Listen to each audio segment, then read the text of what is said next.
Мне кажется порою, что солдаты с кровавых не пришедшие полей не в землю нашу полегли когда-то, а превратились в белых журавлей.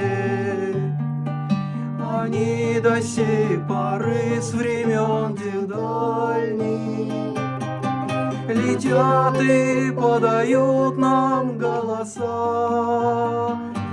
Не потому ль так часто и печально мы замолкаем, глядя в небеса?